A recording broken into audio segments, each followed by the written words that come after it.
Hi, I'm Tia Fula, Social Work Supervisor with the Nash County Health Department, and I'll be your host today. As we cut the ribbon on a brand new EMS station, we're going to check out Nash County's expanded Veteran Services Office, and we'll see just how Nash County Senior Center treats their volunteers.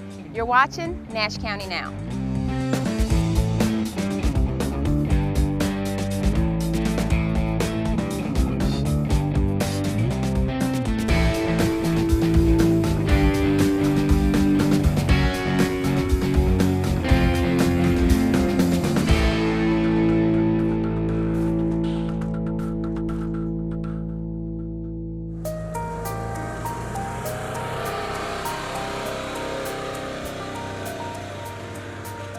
So this, to me, is a great day to dedicate a new station.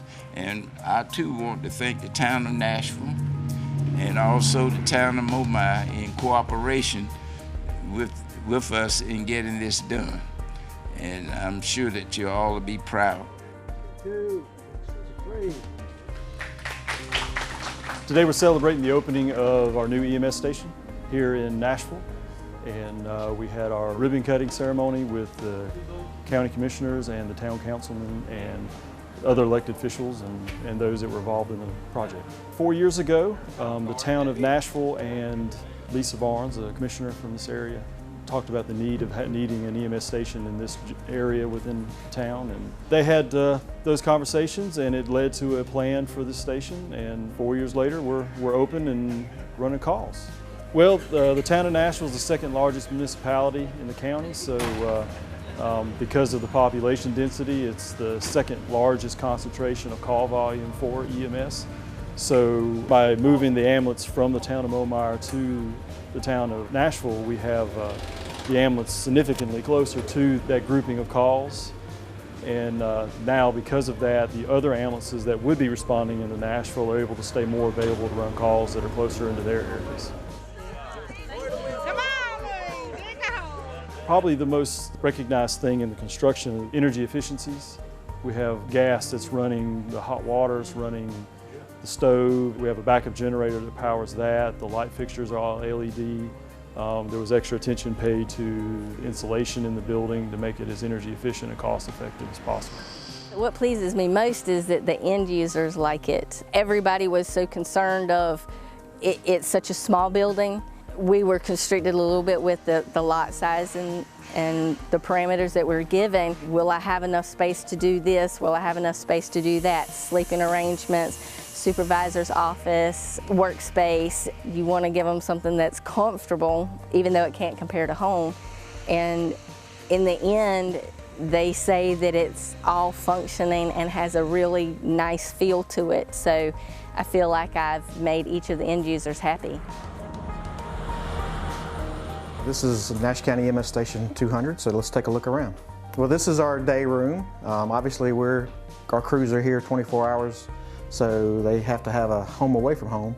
So this is their seating area. We have nice, comfortable recliners, TV, so they can have some entertainment on their downtime. We have the kitchen area, so the crews can prepare meals, just like if they were at home. Seating area.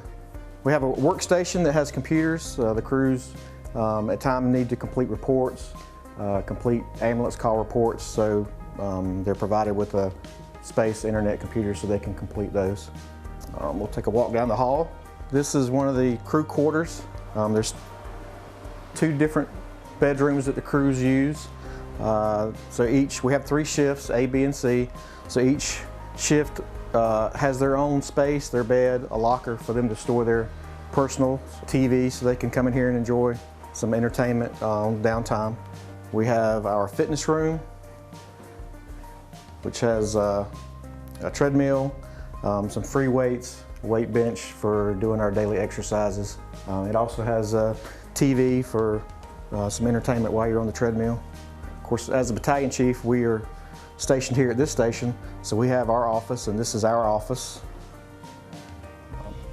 So we have our own computer for doing our reports.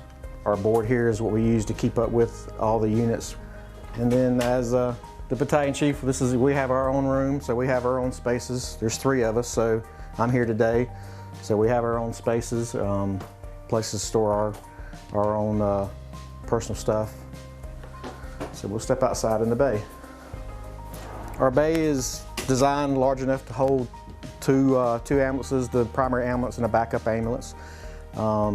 It holds our vehicle, our QRV, and it also holds our Capote, our all-terrain vehicle that we could use at special events and special occasions where we need a small four-wheel drive vehicle to get back somewhere.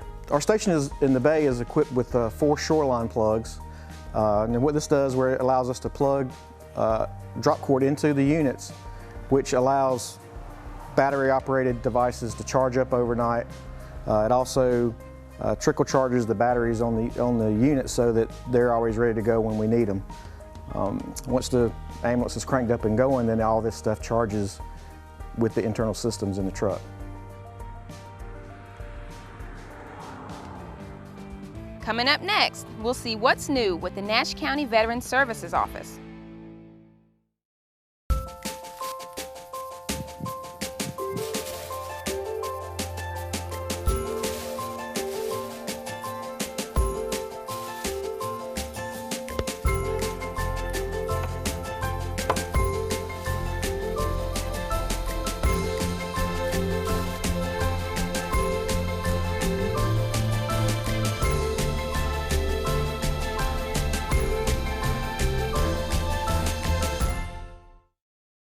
I'm a retired school psychologist, and helping people was my thing.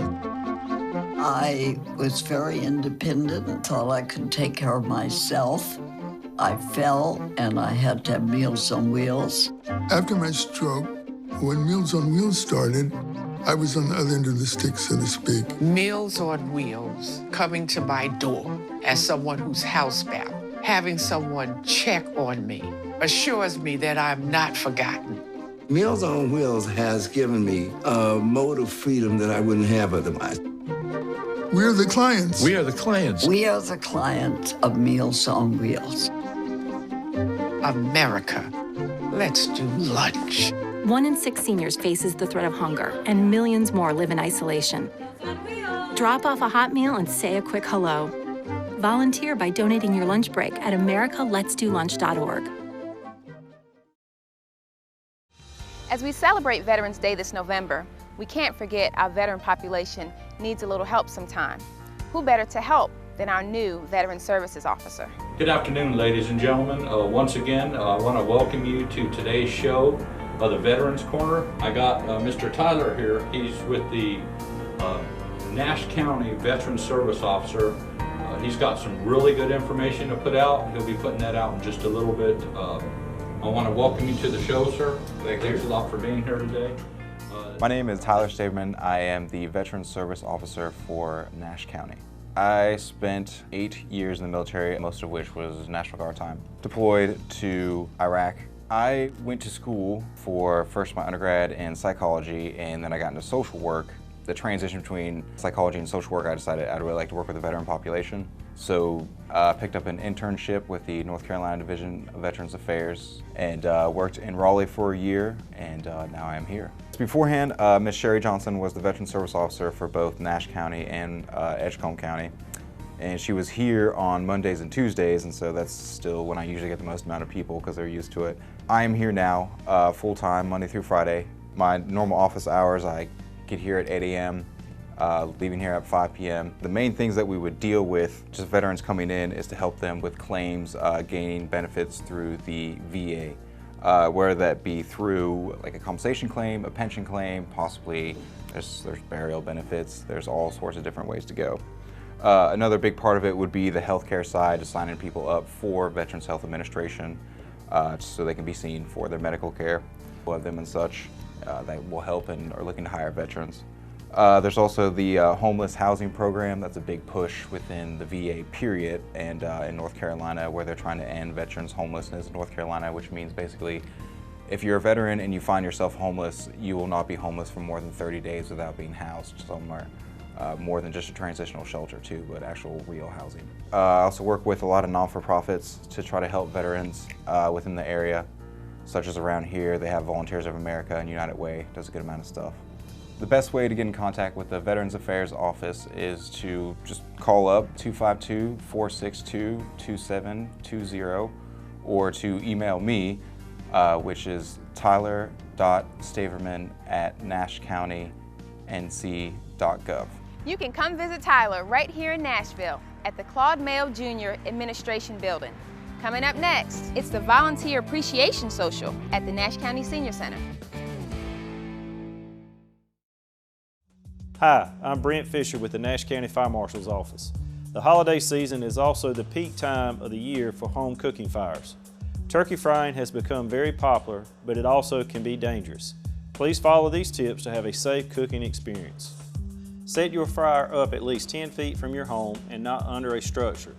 Make sure you are on a non-combustible, flat surface. Carefully gauge the amount of oil needed by filling the pot with water. Put in your turkey. If the level looks right, remove the turkey and make a mark in the pot. This is how much oil you should put in.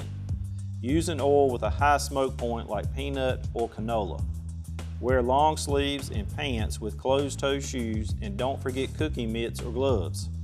Make sure your turkey is completely thawed and dry. Extra water will cause the oil to bubble furiously and spill over. If oil spills from the fryer onto the burner, it can cause a fire. Have a fire extinguisher ready at all times in the event that the oil ignites. Heat the oil to 350 degrees Fahrenheit. Just prior to lowering the turkey into the oil, turn off the burner. As soon as the turkey is safely in the pot, immediately turn on the burner. Carefully lower the turkey into the pot. It takes 3 to 5 minutes per pound for the turkey to be done. To make sure it has reached the appropriate temperature, remove the turkey from the oil and insert a meat thermometer into the thigh.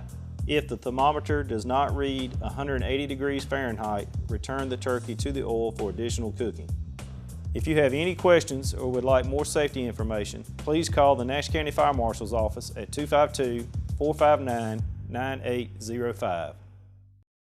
A few weeks ago, the Nash County Senior Center held its annual Volunteer Appreciation Social, and it got a little wild.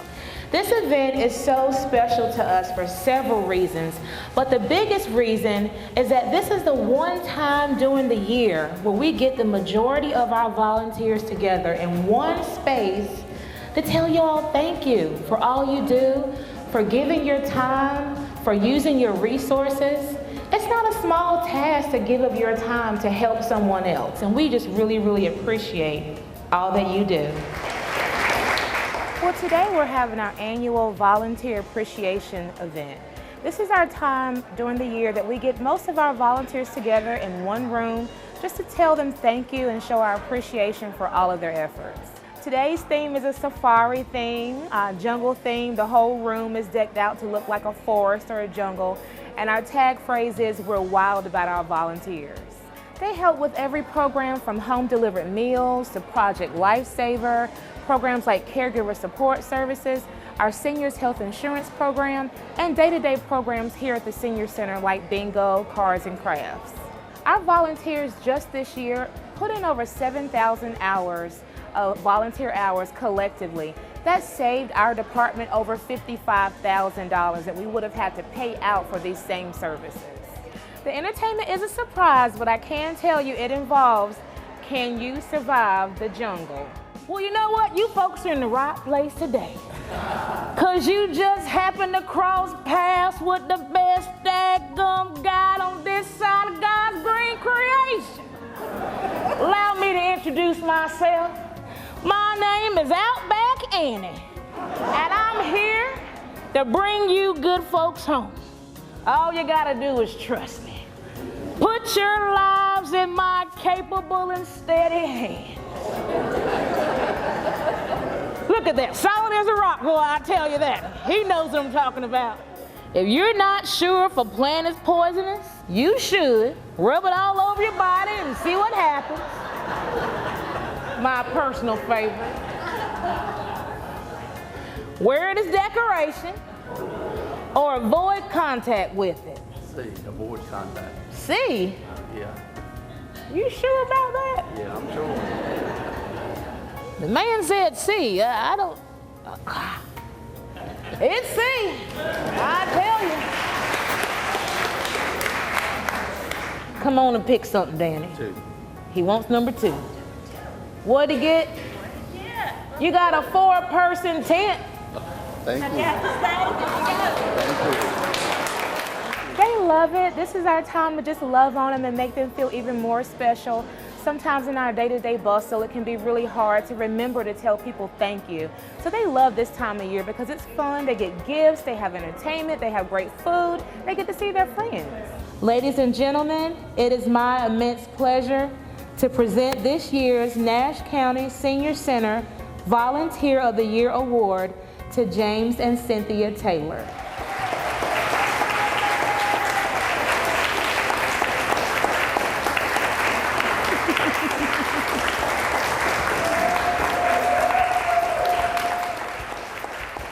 I think it's a great way for everybody to get together and socialize and share their joy and the fact that they give to each other, not only to others. And they appreciate it, and we know that, and we appreciate them appreciating us so much.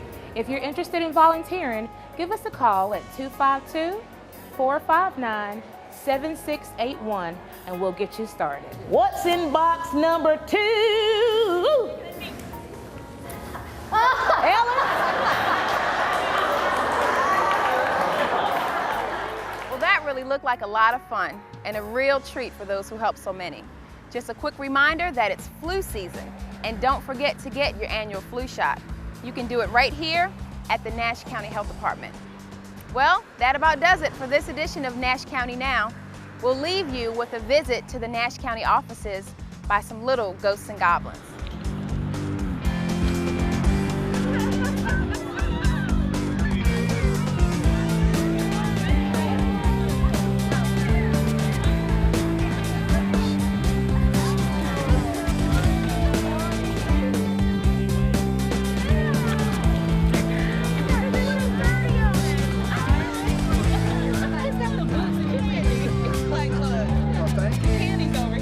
Happy Halloween.